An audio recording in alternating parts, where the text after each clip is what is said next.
Communication and personal identity. How does communication influence someone's personal identity? Well, what is personal identity?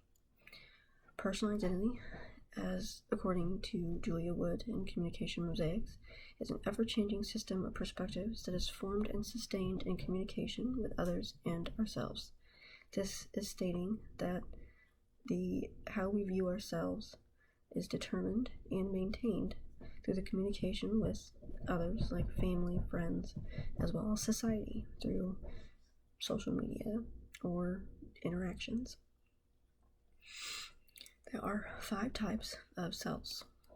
They are physical self, which is your physical appearance, your hair color, eye color, etc.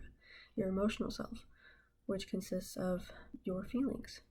How is your temper? Are you sensitive? That kind of thing, etc. Next would be cognitive. Cognitive would be your intelligence level. Social will be the roles you play within society.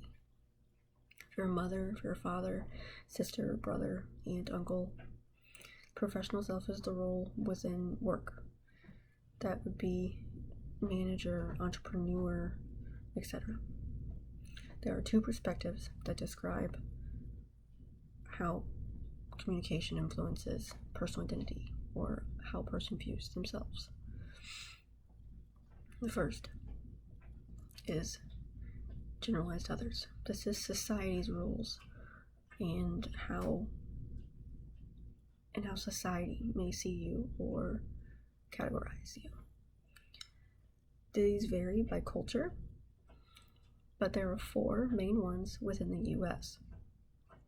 The first one is race. This is the primary aspect of identity in the US because it's what's first noticeable. It's what's first seen. But within the US, it is more determined by social ideas or behaviors than it is your skin color. As you see in this picture, you can be multiracial. Next is gender. Gender is meanings that are attributed to your sex. These have changed and have evolved over the years, as men, as you see in the picture on the left, wear jewelry, and women on the right work out, more athletic. Some remain consistent, as men are viewed to be independent and competitive, and women are viewed to be cooperative or even submissive. And if they are not, they are considered rude or weird or different or, mean, weak. And the next is sexual orientation. This is the meaning that's attributed to your sexual preference. In society, what is viewed as normal is being heterosexual. Being anything other than that, part of the LGBT community, is abnormal, different, weird. This is shown through privileges, mainly within the US. Being heterosexual or even lesbian or gay, you don't think of what bathroom to use in the public, whereas transgenders, they have to worry about what bathroom they want to go into and what may happen if they do. Next is socioeconomic class. This is harder to pinpoint because it is not visibly seen, but your socioeconomic class affects where you shop, where you go to school, where you live, and this can influence how you see yourself as well as how society sees you, in the type of clothes you may wear or the neighborhood that you live in. Any and all of these 4 can cause a person to view themselves as different or alone and isolated.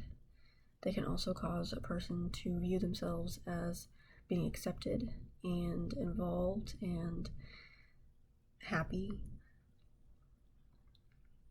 And the other perspective would be particular others. These are specific people within a person's life that influence how they view themselves. This is done through attachment styles in childhood. And the first one would be secure attachment. This is when a caregiver of a child is consistently loving or attentive, and the child then develops a positive self-view as well as positive view of others and of relationships. Next would be dismissive. Be fearful attachment. Fearful attachment is when a caregiver is consistently negative or rejecting and sometimes abusive. This can cause the child to become unhappy, and they can feel as if they're unworthy of love and attention. Next would be dismissive attachment. This is when a caregiver is uninterested in the child and rejective, and yes, also abusive. This then can cause the child to feel like others are unworthy, but they maintain a positive view of themselves. And last is the anxious or ambivalent attachment. This attachment is harder to pinpoint, more complex, because it is a caregiver that is not consistent. They go from loving to rejecting to uninterested, back to loving again, back to maybe even abusive, and so forth. And this can cause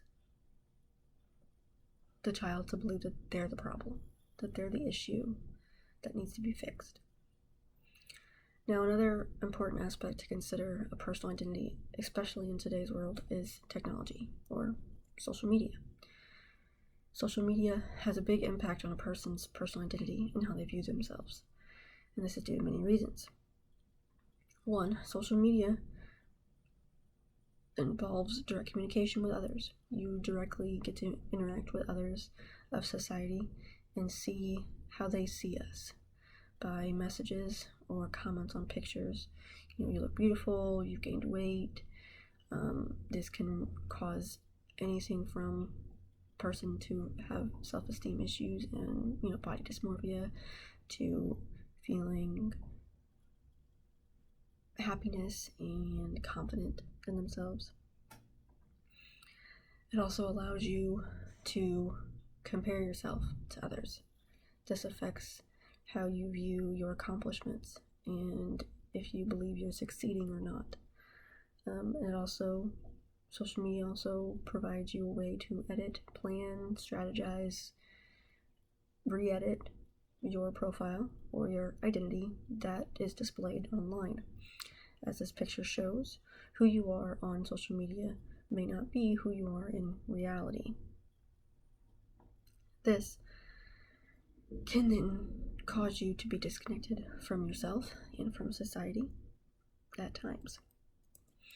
In conclusion, communication with others is a key aspect to how we perceive ourselves, and it's important to communicate effectively with yourself to maintain a healthy society as well as develop personal growth. This can be done using 3 things. First, you want to reflect critically. Reflect perspectives in a way that you're able to decipher what you want to believe versus what you want to let influence your behaviors and your ideas. You want to have commitment to yourself. You want to set realistic goals and criticize or assess yourself fairly. And then you want to create a supportive environment. You want to surround yourself with those who believe in you and who support you in your decisions. Thank you.